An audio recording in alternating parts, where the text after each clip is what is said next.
My father's name flashes on my phone screen for the fifth time. I watch it vibrate against my glass desk, the sleek surface a far cry from the scratched oak table where I did homework as a child. Outside my window, Chicago's skyline gleams in the afternoon sun 15 stories up and 800 miles from the rancher home where I learned to make myself small. I hover my finger over ignore again. The leather chair creaks as I shift my weight. The phone falls silent. 3 seconds later, an email notification appears. From Lawrence Reynolds. Subject: Your sister needs you. Last chance. My stomach tightens as I open it, the words blurring together except for the final line. Chloe's wedding is the most important event of her life. Be there or forget about any future support. A voicemail notification pops up next. I press play and set it on speaker. Madeline, it's your father. His voice fills my apartment, commanding as ever. I don't know what game you're playing, but this has gone on long enough. Your sister's wedding is in 2 weeks, and the festivities start this weekend. If you can't put aside whatever grievance you have for Chloe's special time, then you can forget about any future support from this family. Your mother is beside herself with worry. Call me back immediately. A bitter laugh escapes my throat. I cross to the closet and pull out a framed diploma hidden behind winter coats. The gold embossing catches the light. Madeline Ann Reynolds, Bachelor of Science in Data Science, summa cum laude. 3 years collecting dust instead of hanging on my wall because old habits die hard. My phone buzzes with a text from my mother. Please call. Your father is getting impatient. I glance at the calendar on my desk. Chloe's 2-week wedding extravaganza is highlighted in angry red 14 days of ceremonies, parties, and photo shoots for the golden child's perfect day. I tap open my banking app. $138,947.32 in savings. More than enough to never need their support again. They just don't know it yet. A memory surfaces 3rd grade, clutching my report card with 5 perfect as. Mom at the kitchen table, nodding without looking up from her magazine. That's nice, honey. That same night, the living room erupting in cheers for Chloe's participation ribbon from the school play. Did you see how she projected her voice? She was the best one up there. Dad's face glowing with pride while I sat invisible on the stairs. The science fair my sophomore year. The blue ribbon I won for analyzing local water quality. The empty chairs where my parents should have been, they'd gone to Chloe's soccer game instead. She'd scored 1 goal and they talked about it for weeks. Principal Williams handed me my award. Your parents must be so proud. I nodded, the hollow feeling in my chest already familiar. Then senior year, the thick acceptance package from the University of Chicago. My hands trembling as I read the scholarship offer. Chicago? Mom's forehead creased with concern. That's so far away. Chloe might feel inferior if you go there when she's just attending community college. Dad didn't even look up from his newspaper. We've discussed this. You're staying local. End of story. The quiet negotiation that followed. I could live in the dorms at State, just 20 minutes away. For quiet study, I'd argued. They agreed, believing I'd surrendered. 2 weeks later, I boarded a bus to Chicago with everything I owned in 2 suitcases, leaving a carefully crafted paper trail of community college registration and a fake dorm assignment. The calculated risk of my first real independence. Now I stand before my bathroom mirror, no longer the invisible daughter. My reflection shows someone they wouldn't recognize confident, successful, unburdened by the need for their approval. I return to my desk and trace my fingers over my name on the diploma. Madeline Ann Reynolds, product analyst, 6-figure salary, invisible no more. My laptop screen glows as I open the airline website. My fingers move decisively across the keyboard, booking a first-class ticket home. Time they finally see me, I whisper to my reflection in the darkened screen. I pack my designer luggage with precision, tucking the diploma between layers of clothes. A gentle smile spreads across my face as I imagine their expressions when they finally learn who I've become. Have you ever had to hide your success from those who should have celebrated it most? What would you do if your family only valued you when they needed something from you? My homecoming is about to teach them a lesson they never expected. The rental car crunches over familiar gravel. I park behind a florist's span unloading cascades of white roses. My childhood home has transformed into something from a bridal magazine, with ivory fabric swags draped across the porch railings. My mother opens the door before I knock. Her hair is colored a precise shade of honey blonde, not a strand out of place. Madeline, finally. Her hug feels like a performance, too stiff and too brief. Decided to support your sister, I see. Inside, the house smells of vanilla candles and fresh paint. Wedding planning has turned every surface into a staging area. My father emerges from his study, reading glasses perched on his nose. He doesn't hug me, just nods over a clipboard. Good, you're here. The programs need to be folded and these guest welcome bags assembled. He thrusts the clipboard into my hands. Chloe needs these done by 4. I just walked in the door, Dad. And now you have something useful to do. Chloe appears at the top of the stairs, phone pressed to her ear. No, I specifically said cascading arrangement, not gathered. This is literally ruining everything. She spots me and holds up one finger in the universal sign for wait.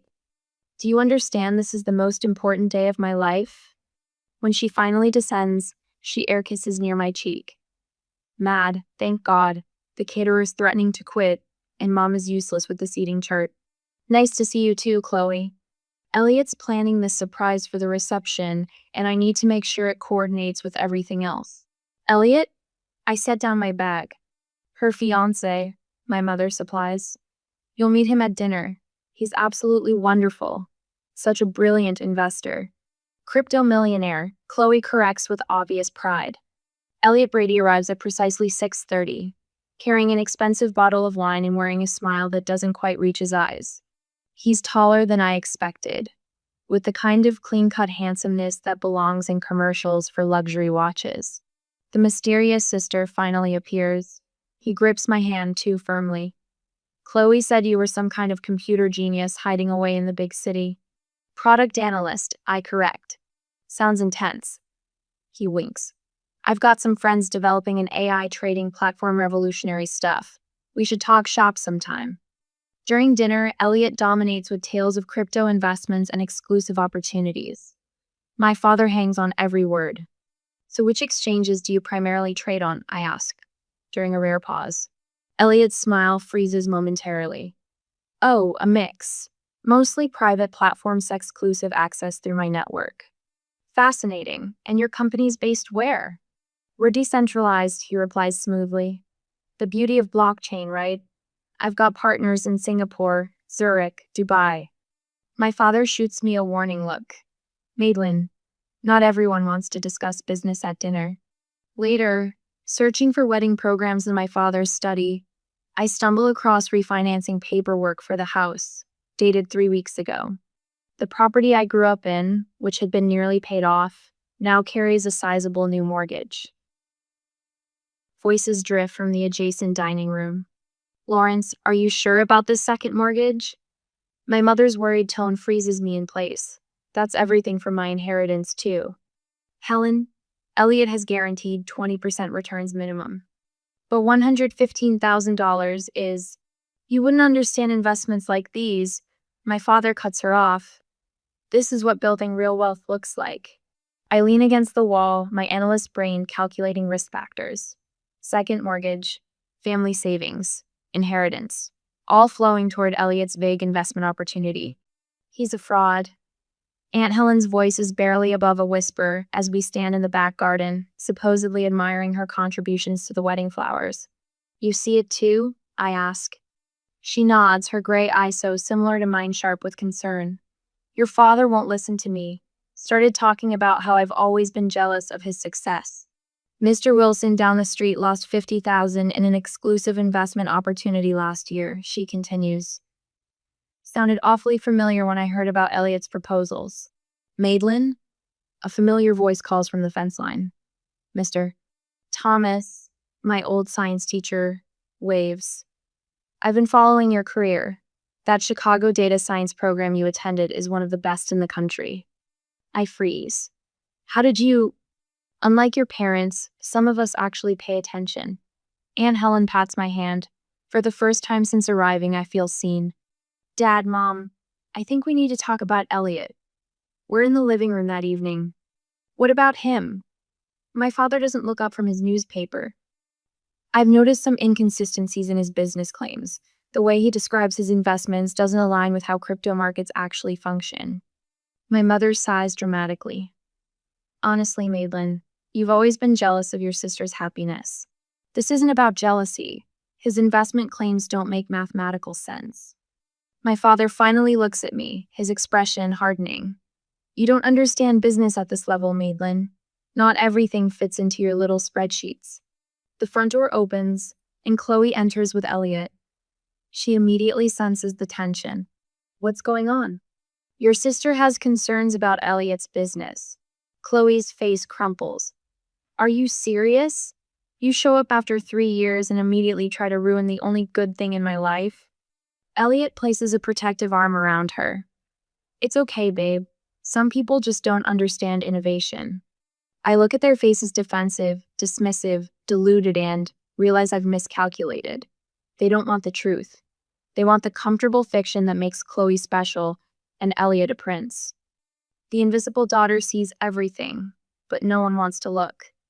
When you see loved ones heading for disaster, how far should you go to protect them from themselves? Would you risk further rejection to save family who never appreciated you? I tuck myself into the corner booth at Rosie's coffee shop, the same spot where I studied calculus during high school. The vinyl seat squeaks beneath me, familiar yet foreign now. My laptop screen glows with open tabs, business registries, investment forums, social media profiles. 3 previous identities stare back at me. Ethan Lewis, Edward Lambert, Elliot Lawson. Now Elliot Lawrence. My finger traces the pattern on the screen. Same man, different names. Same charming smile, different victims. I sip my black coffee, its bitterness matching the taste in my mouth as I connect unmistakable dots. Need a refill, hon? Margie, the same waitress from my teenage years, appears at my elbow. Her eyes widen as she studies my screen. My cousin lost everything to a man who looked just like that. Called himself Edward something. My stomach tightens. Lambert? That's it. She sets the coffee pot down. Investment scheme. Left town right before the wedding. Broke her heart and emptied her savings. I pull up another browser window. Margie, would she talk to me? A woman in her 50s sits across from me 2 hours later, hands trembling around her mug. I thought I was special, Karen whispers. He made me feel chosen. My sister thinks the same thing. Karen slides a folder across the table. Pictures, bank statements, police reports that went nowhere. Her jaw tightens. He disappeared 3 days before our wedding, along with $60,000 and my mother's heirloom ring. The photographs confirm what I already know. The account statements show transfers to untraceable offshore accounts. The police reports detail 3 other victims with similar stories in 3 different states. I thank Karen and pack up my evidence. The wedding is 5 days away. The knot in my stomach tightens. Where have you been? Mother's voice cuts through the hallway as I step inside. The flower arrangements need checking, and Chloe's having a meltdown about the place cards. I glance at my watch barely past noon. I was researching something important. More important than your sister's wedding? She thrusts a checklist into my hands. Your father noticed your attitude problem. He says you've barely helped at all. A familiar weight settles on my shoulders. The invisible daughter, now visible only for criticism. I find Chloe in the dining room, surrounded by sample table settings and crumpled tissues. The calligrapher messed up the font. She glares at me through mascara-smudged eyes. Where were you? I've been texting for hours. I check my phone. 3 texts, the first sent 40 minutes ago. You've always done this. Chloe sniffles dramatically, disappearing when you're needed, then showing up to overshadow me. The accusation lands with practiced precision. For 23 years, my existence has somehow both fallen short and been too much. I'm trying to help you, Chloe. By avoiding wedding preparations, by questioning Elliot's business. Her voice rises. You can't stand that I found someone amazing while you're alone in Chicago doing whatever boring job pays your bills. I bite back the truth about my boring job that pays twice what she's ever earned. Instead, I pick up a place card and examine the allegedly wrong font. I can call the calligrapher, I offer. Dad already did. Chloe dabs her eyes. At least he supports me. The living room falls silent as I finish presenting my evidence. Printed screenshots, bank records, police reports, and Karen's signed statement is spread across the coffee table. My parents sit stunned on the sofa. Chloe perches on the armchair, face pale. Elliot stands by the fireplace, his expression carefully composed. This is clearly a case of mistaken identity. His smile doesn't reach his eyes. I have a common face. People mix me up all the time. 3 different women in 3 different states. I keep my voice steady. All with the same experience of a man who matched your description, used names similar to yours, and disappeared with their money right before the wedding. Madeline, my father's voice carries a warning. This is absurd. Dad, look at the pictures. I push a photo toward him. Look at the timeline, look at the pattern. I've never seen this woman in my life, Elliot insists, gesturing at Karen's statement. Chloe jumps to her feet. I can't believe you'd go this far to ruin my happiness. Tears stream down her face. You've always been jealous of me. Jealous? The word catches me off guard. I'm trying to protect you. By ambushing my fiancé with these fabrications? Chloe snatches the papers from the table, crumpling them in her fist. Chloe, I reach for her arm. The second mortgage, your retirement fund, Mom's inheritance, it's all gone to his investment opportunity. Don't you see the pattern? That's enough. My father stands, face flushed. You need to leave this house right now. Elliot places a comforting hand on my father's shoulder. Lawrence, it's all right. She's just concerned for her sister, misguided but coming from a good place. His practiced sympathy makes my skin crawl. I'm not leaving. I stand my ground, straightening to my full height. And I'm not the same invisible daughter anymore. Silence falls across the room. What are you talking about? My mother asks. I didn't go to community college. The truth rushes out after years of containment. I graduated top of my class from the University of Chicago 3 years ago. I'm a product analyst at Tech Fusion. I make 6 figures. I've been supporting myself entirely since I was 18. Their stunned faces would be satisfying under different circumstances. That is impossible. My father stammers. Is it? I pull out my company ID badge. Check my LinkedIn profile. Call my office. I've been someone else entirely while you were too busy with your golden child to notice. Chloe sinks back into her chair, her expression flickering between shock and disbelief. And now I'm giving you one chance, your last chance to see the truth before it's too late. I gather the scattered evidence, carefully reassembling the case. This man is not who he claims to be. The wedding is in 5 days. His pattern is to disappear 3 days before the ceremony, once he has access to all the funds. Elliot's mask slips for just a second. A flash of calculation crosses his face before the charming smile returns. I think we've all heard enough fantasy for one day. My father's voice has regained its authority. Madeline, I won't ask again. Leave now. I look at each of them, my father's rigid certainty, my mother's conflicted loyalty, Chloe's defensive anger, Elliot's practiced concern. When he disappears with everything you have, I say quietly, gathering my belongings, remember that someone tried to warn you. The front door feels heavier than it did when I was 17, sneaking out to study at the library. This time, I'm not hiding who I am. This time, I'm walking away with the truth they refuse to see. Have you ever had to stand alone with the truth while everyone you loved chose comfortable lies? What would you do if you were me? Walk away or fight harder for a family that refused to listen? My next decision will change everything. My phone won't stop buzzing.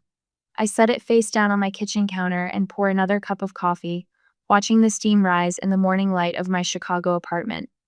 2 days before Chloe's wedding, and the notifications have evolved from demanding to desperate. I flip the phone over, 17 missed calls, 23 text messages, 5 voicemails. The first voicemail plays on speaker. Madeline, he's gone. My father's voice cracks a sound I've never heard before. Elliot disappeared last night. Call us back. The second, the accounts are empty. Everything. Even your mother's retirement fund. His commanding tone has vanished, replaced by something hollow. The third catches me off guard. The police said without a written contract, there's little they can do. My mother's voice trembles. They called it a civil matter. Please, Maddie, we need you to come home. She hasn't called me Maddie since I was 10. Chloe's text glows on the screen. You were right. I didn't listen. Please help us. I trace my finger around the rim of my coffee mug. From my 15th floor window, Lake Michigan stretches blue and boundless. 15 stories up and a lifetime away from the family that only sees me when disaster strikes. My mentor Vivian answers on the second ring. You sound troubled, she says instead of hello. They finally believe me about Elliot, I tell her, now that he's gone with their money. And they want your help. Yes. Vivian's silence holds years of wisdom. She helped me build my career when my own parents couldn't be bothered to attend my graduation. What are you considering? She finally asks. I press my forehead against the cool glass of my window. I haven't decided yet. Boundaries aren't walls, Madeline. They're doors you control. After we hang up, I book a flight home for the second time this month. The difference. This time, I pack only enough clothes for 3 days. The wedding tent stands half dismantled in the backyard when my cab pulls up. White chairs stacked against the fence. The elaborate flower arrangements now wilting still adorn the porch rails. My mother opens the door before I knock. Her makeup-free face aged 5 years in 2 days. You came. Her arms hover for a hug I don't step into. My father paces the living room, phone pressed to his ear. He hangs up when he sees me. His eyes flick to my designer handbag, the watch on my wrist. We thought perhaps you might be able to help with. He clears his throat. Financial assistance. Until we sort this out. What will the Hendersons think? My mother wrings her hands. And the country club board, your father is treasurer. Chloe sits curled on the couch, wearing sweatpants and one of my old high school t-shirts she must have found in my former bedroom. Her eyes are swollen. If you had been more supportive from the beginning, I might have listened. Her voice lacks its usual edge, but the blame lands familiar nonetheless. You were always so negative about him.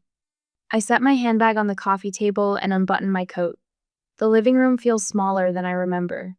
The walls still display Chloe's dance trophies and not a single one of my academic achievements. I can help with some things, I say, my voice steady. Not all. My father straightens. Now, Madeline, as your father, I can help you file police reports properly.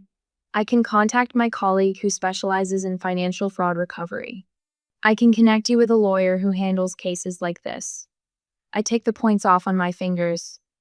I cannot replace the money you lost. The silence stretches taut between us. But, my mother starts. I earn 6 figures. I have substantial savings. And I will not sacrifice my financial security to rescue you from a situation I explicitly warned you about. My father's face reddens. This family has supported you your entire life. A laugh escapes me short. Unexpected. Did you? When? We put a roof over your head. Food on the table.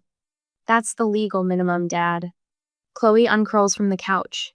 So you're just going to abandon us? After being right? Is that what matters to you, being right? I meet her gaze steadily. What matters to me is being respected, being heard. I exhale slowly. You need me now, but you've never wanted me. There's a difference. My mother collapses into a chair. How can you be so cold? I learned from experts. The words slip out before I can catch them. For the first time, they all truly look at Mena through me or past me. They see the woman who built herself without their notice, who succeeded without their approval. These are my boundaries, I say quietly. I will help you navigate this legally. I will stay 3 days. I will not empty my savings account or co-sign loans. Those are my terms. My father starts to speak, stops, then tries again. When did you become this person? When you weren't looking. Is it our obligation to help family when they've treated us poorly? Or is setting boundaries an act of self-respect? What conditions would you set before helping those who only turn to you in crisis? Father paces the living room, each heavy footfall drumming his authority into the floorboards I once tiptoed across. As head of this family, I've always made decisions with everyone's best interests at heart. He stops, squares his shoulders toward me. This situation requires a united front. I sit perched on the edge of the same armchair, where I'd curl up with books as a child, trying to disappear. Not anymore. Mother wrings her hands, wedding ring clicking against her knuckles. Blood is thicker than water, Madeline. Surely you understand that now. The familiar weight of their expectations presses down. I straighten my spine. You've always thought you were better. Chloe's voice cracks. Her mascara-streaked face bears little resemblance to the beaming bride-to-be from wedding invitations still scattered across the coffee table. Perfect Madeline with her fancy job and big city life. I check my watch. They've been at this for 27 minutes. The coordinated pressure, the guilt, the attempt to make me fold like the paper dolls Chloe and I once played with. She got the pretty dresses. I got the torn scraps. When I was 8, I say, voice steady, I won the district spelling bee. You told me you couldn't come because Dad had an important meeting. Father's mouth opens. I raise my hand. I saw you both at Friendly's afterward, with Chloe, celebrating her participation ribbon from field day. The silence hangs thick as summer heat. 10th grade. My science project on agricultural runoff won state recognition. The ceremony was the same night as Chloe's choir concert, where she sang in the back row. You chose the concert. Mother's gaze drops to her lap. My high school graduation you left immediately after, because Chloe had a date to prom and needed help with her hair. The grandfather clock ticks in the corner, marking seconds of uncomfortable truth. Christmas 2020. I got you each thoughtful gifts based on conversations we'd had that year. You gave me a generic gift card with the wrong name on it. The front door opens with a familiar creak. Aunt Helen stands framed in the doorway, clutching her purse like a shield. I saw it all. Her voice wavers but holds. Every recital you missed, every achievement you downplayed. I watched this child wilt while you fawned over her sister. Father's face flushes crimson. This is family business, Helen. I am family, my aunt says. Someone in this room needs to acknowledge what happened in this house. I rise from the chair, my full height suddenly apparent in this room, where I spent so many years trying to shrink myself. I'll help with the house. My voice fills the space I never claimed before. I'll cover the second mortgage. I'll arrange for the credit card debt to be consolidated. Their faces flash with relief, quickly hidden. But I won't help with your reputation. I won't pretend Chloe wasn't scammed by a man any decent background check would have flagged. I won't lie to the neighbors about where the money went. I meet each of their eyes in turn. I won't attend any community functions where you parade me around as the dutiful daughter who swooped in to save the day. Father's jaw clenches. You don't get to dictate terms in my house. I do when I'm the one with the means to save it. The words taste unfamiliar, powerful, certain.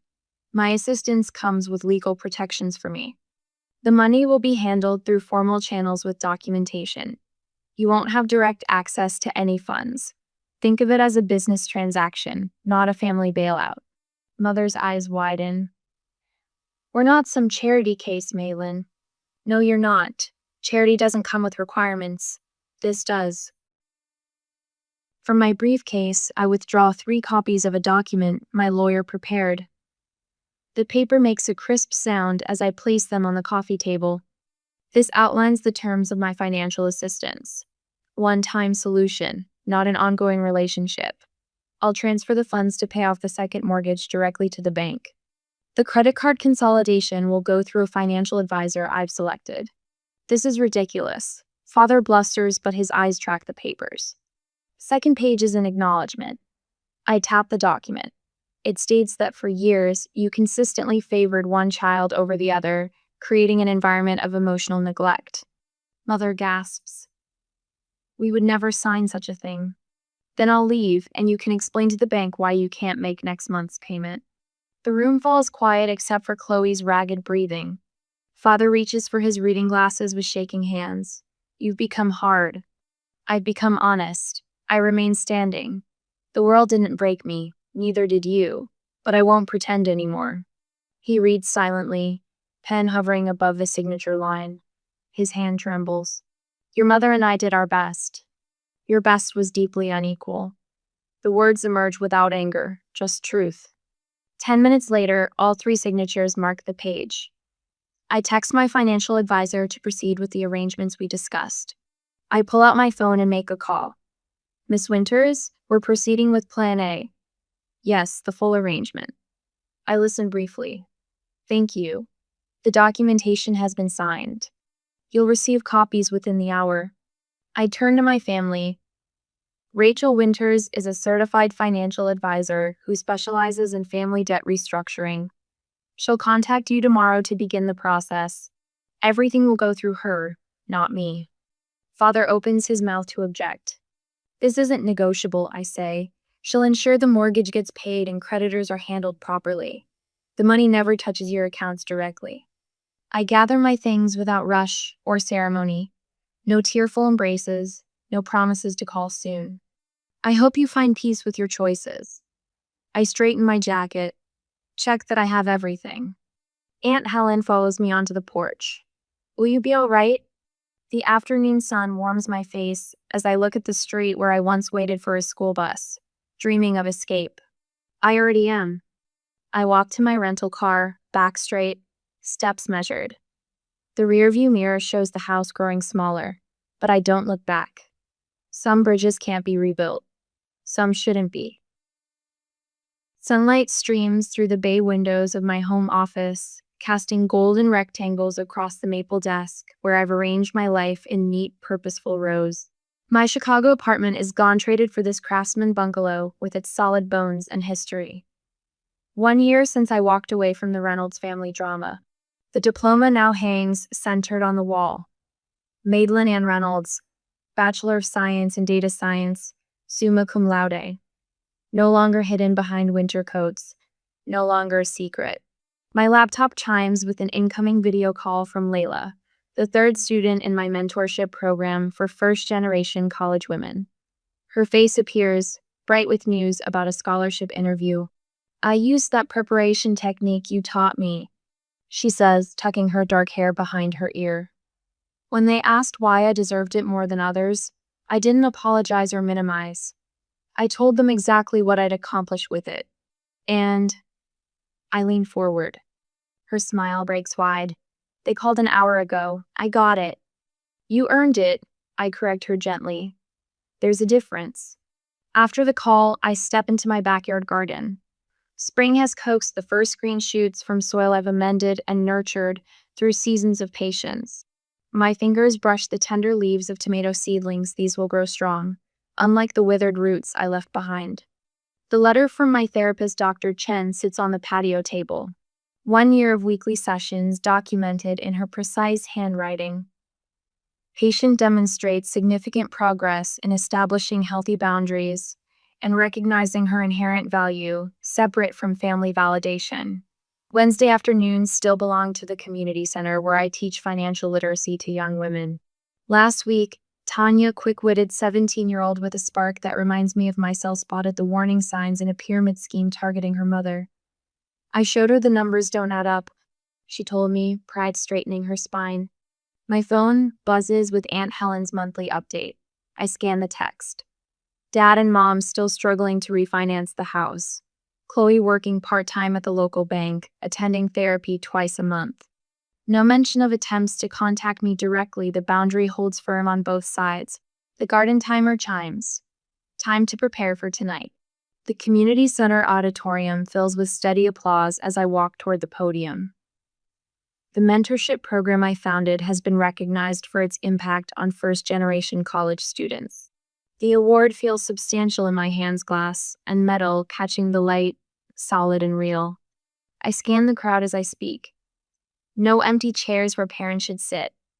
Instead, Dr. Chen nods encouragingly from the 3rd row. My neighbor Mrs. Grayson, who brings me heirloom tomato seedlings, beams with unrestrained pride. Colleagues from work who value my analytical mind for exactly what it is. Friends who ask how I'm doing and actually wait for the answer. When I started this program, I tell the audience, I thought I was helping others find what I never had. What I discovered instead was that worth doesn't come from external validation. It grows from within, when we truly see ourselves.